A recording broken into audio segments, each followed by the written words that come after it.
Welcome to English Baba channel. Class 8 Hindi Malhar book से chapter number 3 है एक आशीर्वाद। आज हम करेंगे इसके क्वेश्चन आंसर, तो जल्दी से वीडियो को लाइक कर दो। आई होप चिल्ड्रन आपने वीडियो को लाइक कर दिया है और अभी तक चैनल को सब्सक्राइब नहीं किया तो सब्सक्राइब कर दो सो दैट आपको हमारे सारे अपडेट्स मिलते रहे। क्वेश्चन नंबर 1 देखिए, एमसीक्यू की फॉर्म में है। कविता में किसे संबोधित किया गया है? बच्चों को, यानी कि बच्चों को क्या बोलते हैं हम? चिल्ड्रन। आंसर लिखेंगे बच्चों को। नेक्स्ट, तेरे स्वप्न बड़े हों। पंक्ति में स्वप्न का क्या आशय है? तो स्वप्न का आशय है आकांक्षाएं और रुचियां रखना और बड़े लक्ष्य निर्धारित करना। ये दोनों आंसर बिल्कुल सही है। नेक्स्ट, उंगली जलाए। पंक्ति में उंगली जलाने का भाव क्या है? उंगली जलाने का भाव है चुनौतियों को स्वीकार करना और कष्टों से नहीं घबराना। ये दोनों आपको टिक करने हैं, दोनों सही है। अपने पांवों पर खड़े होना यानी कि आत्मनिर्भर होना। ठीक है।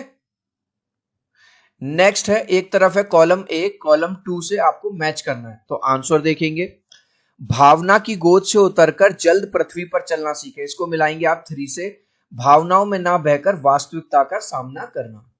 हर दिए की रोशनी देखकर ललचाएं। इसको मिलाएंगे 1 से, विविध ज्ञान के प्रति आकर्षित होना और उसे पाने की ललक होना। नंबर 3, चांद तारों से अप्राय सच्चाइयों के लिए रूठना मचलना, यानी कि जो बड़े बड़े टास्क हैं, असंभव से लगने वाले लक्ष्यों के लिए हट और प्रयास करना। नंबर 4, हंसें मुस्कुराएं गाएं। इसको लिखेंगे आप सपनों के आनंद और मुस्कुराहट में बदले, यानी नंबर 2 से मिलाएंगे। अब है पंक्तियों पर चर्चा करनी है और उनका अर्थ बताना है। तो क्वेश्चन पहला है, जा तेरे सपने बड़े हों। यहाँ पे जो कवि है वो छोटे बच्चों को ये आशीर्वाद दे रहा है कि तुम्हें जीवन में सफलता मिले, तुम बहुत बड़े इंसान बनो और विपत्तियों से कभी डरना मत। तो आंसर कैसे लिखेंगे?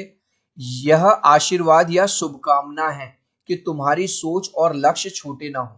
भाई हम जब भी हम पैर छूते हैं अपने बड़े बूढ़ों के तो हमें आशीर्वाद देते हैं ना कि हमारी सोच भी बड़ी हो, हमारे लक्ष्य भी छोटे ना हो। तुम बड़ा सोचो और बड़ा बनो, जीवन में कुछ बड़ा बनो। नेक्स्ट, जल्द पृथ्वी पर चलना सीखें। कभी ये कह रहा केवल ख्याली पुलाव बुनने से, केवल सपने देखने से कुछ नहीं होगा, रियलिटी को फेस करना पड़ेगा। मतलब वास्तविकता का जीवन हमें बिताना पड़ेगा सफलता के लिए। अर्थ लिखेंगे, सपनों की दुनिया से निकलकर वास्तविक जीवन की चुनौतियों का सामना करना चाहिए। चांद तारों से अप्राय सच्चाइयों के लिए रूठना मचलना सीखें। यहां पे कवि कह रहा है छोटे छोटे लक्ष्य नहीं लेने, ड्रीम बिग, बड़ा सपना देखना है, बड़ी मेहनत करनी है जिससे हम भी एक दिन बड़े इंसान बने। आंसर कैसे लिखेंगे?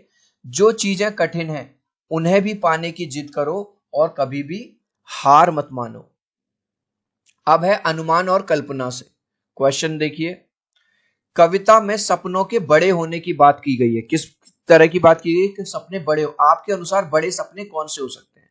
चिल्ड्रन, बड़े सपने वो होते हैं जो केवल अपने लिए ना जी जाए। जैसे अभी सर रतन टाटा को आप जानते हैं, ठीक है, तो इन्होंने पूरा का पूरा लाइफ, ठीक है, जो पैसा कमाया, धन दौलत कमाई, वो समाज के अलग अलग हिस्सों में लोगों की भलाई के लिए लगाए। तो काम ऐसा करना चाहिए जैसे कि एक टीचर है, ठीक है, तो वो पैसे भी कमाता है लेकिन लोगों का भला भी कर रहा है। वैज्ञानिक है, अपने देश के लिए काम कर रहा है। आंसर कैसे लिखेंगे? बड़े सपने वे होते हैं जो व्यक्ति के लिए ही नहीं बल्कि समाज और मानवता के लिए भी लाभकारी हो। मतलब सबके लिए लाभकारी होनी चाहिए, उससे पूरे समाज को फायदा हो, मानवता को, ह्यूमैनिटी को फायदा हो। जैसे डॉक्टर हो गया, वैज्ञानिक साइंटिस्ट हो गए, शिक्षक यानी टीचर हो गए, है ना, समाज सेवी हो गए। अब देखो क्वेश्चन है, हर दिए की रोशनी देखकर ललचाएं, उंगली जलाएं। पंक्ति में सपनों और लक्ष्यों को पूरा करने के लिए ललक की बात की गई है ना। ललक के साथ और क्या क्या होना चाहिए? केवल आप सोचोगे कि मैं यार बड़ा साइंटिस्ट बन जाऊं, क्या सोचने से बन जाओगे? नहीं, उसके लिए आपको काम करना पड़ेगा, टाइम मैनेजमेंट लगाना पड़ेगा, ठीक है। केवल सोचने से कुछ नहीं होगा, एक्ट करना पड़ेगा। तो आंसर में क्या करेंगे? केवल चाहने से कुछ नहीं होता, इसके लिए जरूरी है नंबर 1 योजना बनाना यानी कि प्लानिंग करना, नंबर 2 निरंतर प्रयास करना, रेगुलर ट्राई करते रहना, और नंबर 3 है समय का सही उपयोग करना। चिल्ड्रन, इस वीडियो से अगर आपको वैल्यू मिल रही है, अच्छा लग रहा है, तो आपसे एक छोटी सी रिक्वेस्ट करूंगा, प्लीज वीडियो को एक लाइक कर देना। आपके एक लाइक और सब्सक्राइब से बहुत मोटिवेशन मिलता है। 3 तक काउंट करूंगा चिल्ड्रन, प्लीज वीडियो को लाइक कर दो। 1 2 3। आई होप चिल्ड्रन आपने वीडियो को लाइक कर दिया है, चैनल को सब्सक्राइब कर दिया। Thank you guys. Next question देखिए, कल्पना कीजिए कि आपका सपना ही आपका मित्र है। सपना मतलब ड्रीम, जो हम रात को देखते हैं, वो ही आपका फ्रेंड है मान के चलो। तो आप उससे क्या बातचीत करनी हो तो आप उससे क्या बात करोगे? अगर मेरा सपना मेरा फ्रेंड है तो मैं उससे ये कहूंगा, भाई हमेशा मेरा साथ देना, जब भी मैं लाइफ में लो फील करूं, निराश फील करूं, मुझे पॉजिटिव रखना, ठीक है, और हमेशा मेरा साथ देते रहना। आंसर कैसे लिखेंगे? अगर मेरा सपना ही मेरा मित्र होता तो मैं कहता, क्या कहता? तू हमेशा मेरे बुरे समय में मेरा साथ देना। क्योंकि जो सपना है वो सपना नहीं है, वो मेरा दोस्त है, मेरा मित्र है। तो मैं क्या करूंगा? तू हमेशा बुरे समय में मेरा साथ देना, और जब भी जीवन में मैं कभी हार मान लूं या निराश हो जाऊं तो हमेशा मेरा हौसला बढ़ाना, मुझे एनकरेज करना। यदि आप किसी को आशीर्वाद देना चाहेंगे तो आप किसे और क्या आशीर्वाद देंगे और क्यों? तो इसमें हम आशीर्वाद हमेशा छोटे को दिया जाता है, तो मैं अपने छोटे भाई को आशीर्वाद देना चाहूंगा कि वो जीवन में बड़ा इंसान बने, कुछ अच्छा काम करे। ठीक है, आंसर कैसे लिखेंगे? मैं अपने छोटे भाई को आशीर्वाद दूंगा कि वह सच्चा और अच्छा इंसान बने और जीवन में कुछ बड़ा करे। अब है कविता की रचना। आपको एक कविता लिखनी है। यहां देखो, इस कविता में सपने को मनुष्य की तरह हंसते मुस्कुराते गाते हुए भी बताया गया है। ध्यान से देखें, इस कविता में इस प्रकार की अन्य विशेषताएं। तो कविता की अन्य विशेषताएं बतानी है आपको। विशेषता मतलब स्पेशलिटी। क्या क्या विशेषताएं? नंबर 1, प्रेरणात्मक शैली का प्रयोग किया है कवि ने। जब आप कविता को पढ़ते हो तो कहीं ना कहीं एक मोटिवेशन आता है बड़े सपने देखने का, मेहनत करने का। नंबर 2, क्रियाओं का सुंदर प्रयोग किया है, जैसे चलना, सीखना, हंसना, गाना आदि। प्रतीकों का, सिंबल्स का यूज किया है, जैसे चांद तारे का मतलब है बड़े सपने। अब है सृजन। आपको क्या सृजन करना है? जैसे इन्होंने एक कविता बनाई है, ये कह रहा है आप भी किसी संज्ञा शब्द के साथ। तो संज्ञा शब्द क्या होते हैं? नाउन, आपको पता ही है। एक संज्ञा शब्द लो और उससे अपने साइड से एक पोयम बनाओ। तो हमने संज्ञा शब्द ले लिया नदी। ठीक है, नदी क्या है? एक कॉमन नाउन है। ठीक है, तो हमने अपनी तरफ से जो कविता बनाई वो है, नदी को बहते देखा है, बल खाते देखा है, गुनगुनाते देखा है, बढ़ते देखा है, कभी रखते और कभी उफनते देखा है। तो बस आप एक छोटी सी पोयम इस तरह से बना देंगे, आंसर हो जाएगा। अब है कविता का शीर्षक। शीर्षक मतलब टाइटल। इस कविता का शीर्षक है एक आशीर्वाद, जो कविता में कहीं भी प्रयुक्त नहीं हुआ है। यदि इस कविता की एक किसी पंक्ति या शब्द को कविता का शीर्षक बनाना हो तो आप कौन सी लाइन उठाओगे, कौन सी पंक्ति उठाओगे और उसको शीर्षक बनाओगे? तो हम बनाएंगे, मैं तेरे स्वप्न बड़े हों, ये वाली जो लाइन है, तेरे सपने बड़े हों, पंक्ति को शीर्षक चुनूंगा। क्यों? यह पंक्ति का मुख्य संदेश है और पाठक को बड़े बड़े सपने देखने के लिए यह पंक्ति प्रेरित करती है।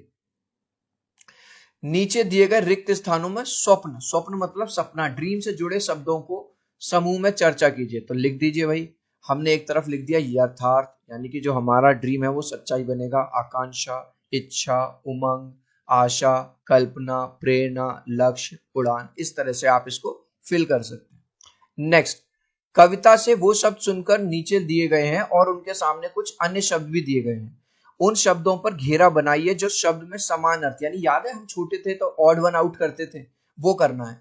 जैसे इन्होंने पृथ्वी का खुद करके दिया है, धरा भी होता है वसुधा, सुता नहीं होता, तो इन्होंने सुता पे गोला किया है। अब देखो चांद, चांद में शशि भी होता है, निशाकर भी होता है, मयंक, मधुकर नहीं होता, तो मधुकर पे आप गोला कर देंगे। तारे, नक्षत्र भी होता है, तारक भी होता है, उड़ंग भी होता है, क्या नहीं होता? सोम नहीं होता। रोशनी, प्रकाश भी होता है, उजाला भी होता है, आलोक भी। लालिमा मतलब लाल रंग को बोलते हैं, ये नहीं होता। स्वप्न, सपना भी है, हमारी इच्छा भी होती है, कल्पना, यथार्थ, रियलिटी नहीं होती।